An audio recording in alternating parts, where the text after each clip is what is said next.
بسم اللہ الرحمن الرحیم، السلام علیکم ورحمۃ اللہ وبرکاتہ۔ سید شارق وغیرہ اپنے یوٹیوب چینل کے ساتھ سامعین، آج کل آپ جو زیر بحث موضوع ہے وہ ہے اسٹیٹ بینک کی خود مختاری۔ اب اسٹیٹ بینک کی خود مختاری جو ہے وہ کیا آئی ایم ایف کی خود اختیاری زیادہ بڑھا دے گی پاکستان کے معاشی معاملات میں، یا یہ کوئی بہت بڑا ہمارے لیے ایک تاریخی یا ترقی کے لحاظ سے، معاشی ترقی کے لحاظ سے پاکستان کے لیے ایک بہت بڑا قدم دیکھا جائے۔ اور مختلف ماہرین جو ہیں اس کے اوپر مختلف قسم کی آراء دے رہے ہیں۔ جو پرانے اور سینئر تجربہ کار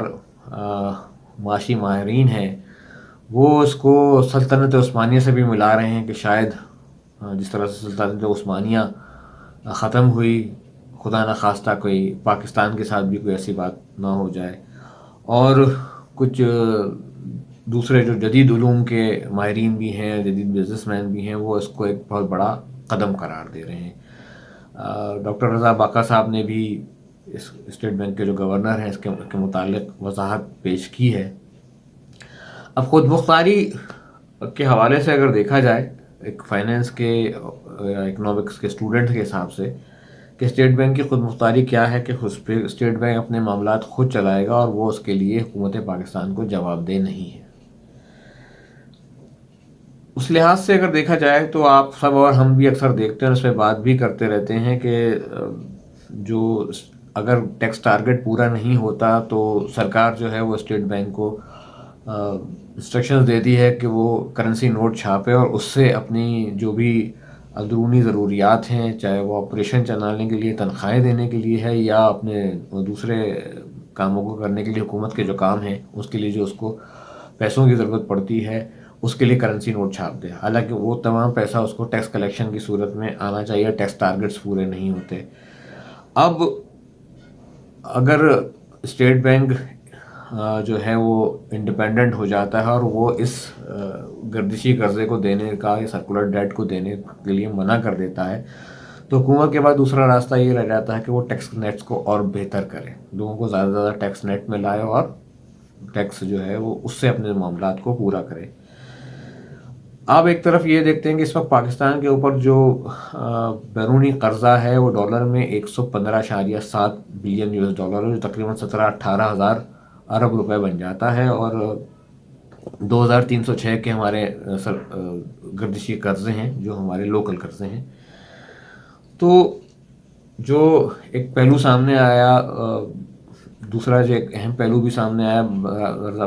صاحب کی اسپیچ کے بعد کہ جی جو یہ گردشی قرضہ ہے اس کی وجہ سے جو کرنسی نوٹ چھپتا ہے تو کرنسی ڈی ویلیو بھی ہوتی ہے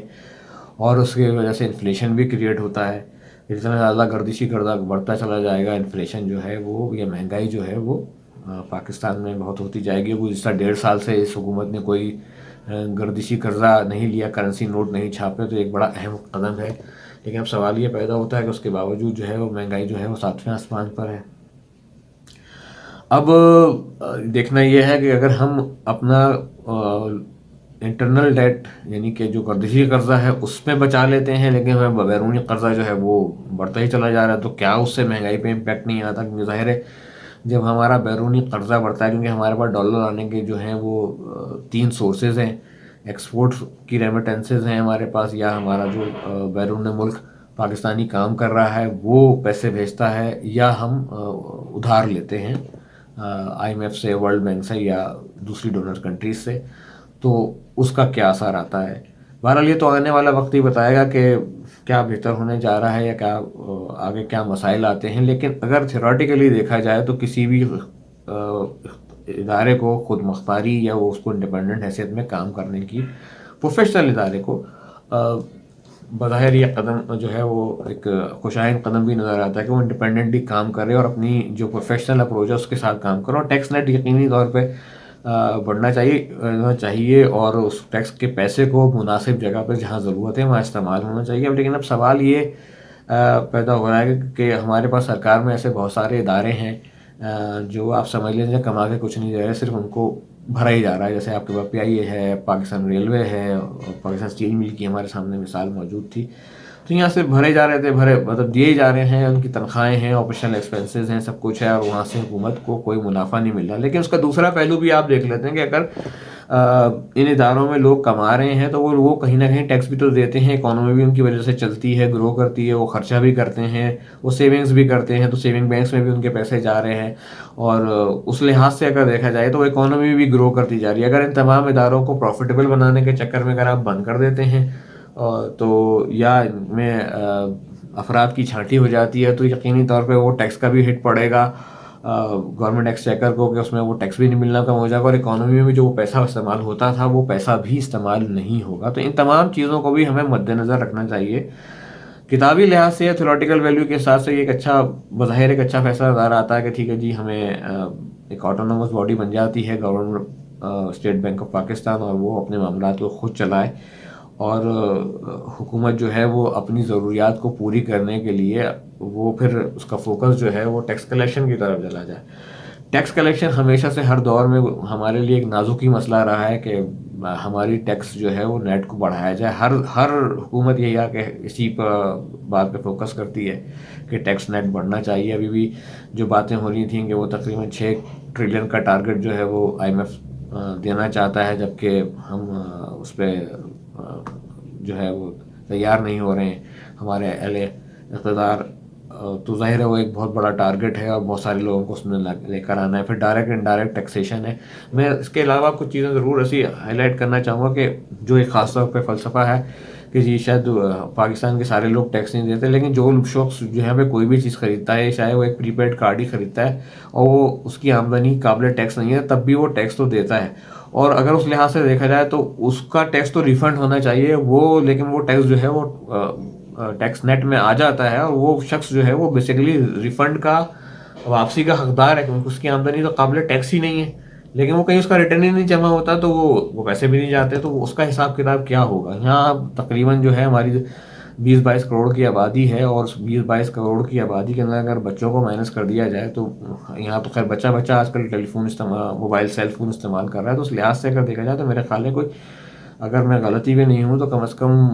5-10 کروڑ کنیکشنز تو ہوں گے، اس میں 4-5 کروڑ کو تو ایسے ہی ہوں گے جو پری پیڈ کارڈ یوز کرتے ہوں. تو وہ ڈیفینیٹلی ایک بہت بڑی اماؤنٹ جو ہے وہ ٹیکس میں آ رہی ہوگی. بہرحال یہ تو خیر سیلولر کمپنیاں بتا سکیں گی. تو اس حوالے سے اگر ہم بات کرتے ہیں تو ان تمام ریشنلس کو جو ہے ہمیں ہر طرح سے چیک کر لینا چاہیے. جو فیزیبلٹیز بنائی جاتی ہیں اس میں یہ ضرور چیک کرنا چاہیے کہ بھئی اگر یہ فیصلہ کریں گے تو اس میں کیا چیز ہمیں اس چیز کا کس حوالے سے نقصان ہوگا. باقی روپیہ کی قدر کو جس طرح سے فلوٹنگ ریٹ رکھا گیا اور اب روپیہ جو ہے وہ مضبوط ہوتا ہوا نظر آ رہا ہے، 154 تک چلا گیا ہے ڈالر کے مقابلے میں. تو اس لحاظ سے دیکھا جائے تو یقیناً اب یہاں کی ہمارے ماشاءاللہ پیسے کی جو روپے کی قدر ہے وہ بڑھ رہی ہے، تو روپے کی قدر میں یقینی طور پہ اس میں اضافہ ہونا چاہیے. اب یہ چیز جو ہے کہ آگے چل کے جی ہمیں کیا ہمارے لیے IMF سے لون لینا ہی ہر مسئلے کا حل ہے؟ یہ ہمیں ضرور ان تمام چیزوں پہ فوکس کرنا ہوگا کہ کیا ہمارے پاس کوئی علاوہ کوئی راستہ نہیں ہے کہ ہم IMF سے لون لیے بغیر یا ورلڈ بینک سے لون لیے بغیر چل ہی نہیں سکتے؟ کیا ہمیں ہر وقت قرضہ اتارنے کے لیے بھی لینا پڑ رہا ہے؟ چلیں وہ سمجھ میں آتی ہے بات کہ وہ ایک مارک اپ بچانے کے لیے کم اس کے اوپر لے لیا گیا، ریٹ پہ دیا گیا اور وہاں سے ری پے کر دیا گیا. ان تمام چیزوں کو ریکٹیفائی بھی ہونا چاہیے کہ ظاہر ہے یہ جو قرضہ لیا جاتا ہے اس کا بوجھ بھی تو عوام پہ ہی آئے گا نا. اگر وہ جتنا قرضہ آپ لیں گے اس کی واپسی لینی ہے تو اس کی واپسی لینے کے لیے بجلی کے پیسے بڑھواتے ہیں یا ٹیکس کے ریٹس بڑھواتے ہیں تو اس کا بوجھ بھی تو عوام پہ ہی پڑتا ہے نا. تو ان تمام چیزوں پہ بھی ہمیں ان کو مد نظر رکھنا ہوگا اور ان تمام چیزوں کو، ان کیلکولیشنز کو دیکھنا ہوگا کہ بھئی یہ کس طرح سے ہوگی. اور سب سے بڑی بات، اہم بات یہ ہے کہ میرا جو اپنا خیال یہی ہے کہ اکانومی کو ریوالو کرنے کے لیے، کیونکہ معیشت کا جو اصول ہے وہ یہ ہے کہ پیسے کو سرکولیٹ کیا جائے. تو ہمارے پاس جو اتنا کرنسی ہمارے پاس اویلیبل ہے، پاکستان کی اپنی کرنسی، اگر یہی رول اوور ہوتی رہے بجائے کہ صرف سیونگز بینکس میں پڑی رہے اور اس سے کوئی فائدہ نہ ہو، یہ کاروبار میں لگے اور ان کا ملٹی پلائر افیکٹ آئے اور اس سے goods and values services produce ہوں اور GDP میں اضافہ ہو، تو اسی پیسے کو اگر تیزی کے ساتھ ریوالو کیا جائے، اس کو استعمال کیا جائے،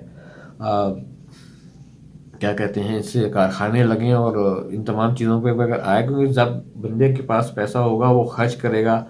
تو ظاہر ہے اس میں آپ کو اس کا ٹیکس بھی کٹ رہا ہوگا بلا واسطہ یا بالواسطہ، اور وہ اس سے جب اشیاء خریدے گا، اس کی بائنگ سیلنگ ہوگی تو اکانومی میں بھی تیزی آتی ہے۔ اصل چیز تو یہ ہے کہ آپ جو معیشت جس چیز کی گرد گھومتی ہے وہ یہ ہے کہ پیسے کو اپنے ہاتھ میں نہ رکھا جائے، بلکہ اس کو بہت تیزی کے ساتھ گردش کرائی جائے، ایکسچینج آف ہینڈس کے زیادہ سے زیادہ ہوں، جس کی وجہ سے جو ہے گڈز اینڈ ویلیو پروڈیوس ہوتی ہیں۔ ہمیں ان چیزوں کی طرف زیادہ فوکس کرنا ہوگا کہ ہمیں زیادہ سے زیادہ انڈسٹریلائزیشن، ہمیں زیادہ سے زیادہ سروسز پروڈیوس کرنی ہوں گی، ہمیں ان چیزوں کی طرف زیادہ فوکس کرنا چاہیے، بجائے اس کے کہ ہم صرف یہ کہتے رہیں گے کہ یار باہر سے قرضہ آ جائے یا آ جائے۔ ان تمام چیزوں کو بھی ہمیں اور اسٹڈی کرنا ہوگا کہ کیا ہمارے مسئلے کا حل صرف اور صرف یہی ہے کہ ہم بیرون ملک کا قرضہ لے لیں؟ ہاں، ہم نے اپنے سرکاری اخراجات کو بھی وہ رکھنا ہوگا کہ یار سرکاری اخراجات کو بھی پورا کرنے کے لیے آپ کو لون لینا ہی ضروری ہے یا آپ کو گردشی قرضے ہی چاہیے تھے؟ تو وہاں جہاں جو غیر ضروری اخراجات ہیں ان کو بھی کٹ کرنا چاہیے، بجائے اس کے کہ سارا ملبہ جو ہے وہ عوام پہ ڈائیورٹ کر دیا جائے، کیونکہ ٹیکس دینا کا مقصد ہے، میرے خیال سے ہر پاکستانی ٹیکس دینا چاہتا ہے، ہر ایک اس ملک سے محبت کرتا ہے، لیکن وہ جواب میں تھوڑی سی بہتری بھی چاہتا ہے۔ وہ صرف یہ نہیں چاہتا کہ کچرے کے ڈھیروں کے اوپر جو ہے وہ جا کے کسی کی تصویر لگا دی جائے، کسی کا پتلا کھڑا کر دیا جائے کہ جی یہ ذمہ دار ہیں، ان کی نااہلی کی وجہ سے ہوا ہے۔ وہ تو چاہتا ہے کچرے کے ڈھیر صاف ہو جائیں، پتلے تو سبھی کھڑے کر سکتے ہیں۔ بہرحال اپنا بہت سا خیال رکھیے گا، ویڈیو کو دیکھیے گا، اور امید یہی ہے کہ آنے والے یہ جو فیصلے ہو رہے ہیں بہرحال، کیونکہ اگر دنیا میں بھی دیکھا جائے تو طریقہ کار کچھ اسی قسم کے ہیں، تو یہ جو فیصلے ہو رہے ہیں اللہ کرے انشاءاللہ امید یہی ہے کہ پاکستان کے لیے مزید بہتری لائیں گے۔ اپنا بہت سا خیال رکھیے گا، جزاک اللہ خیر۔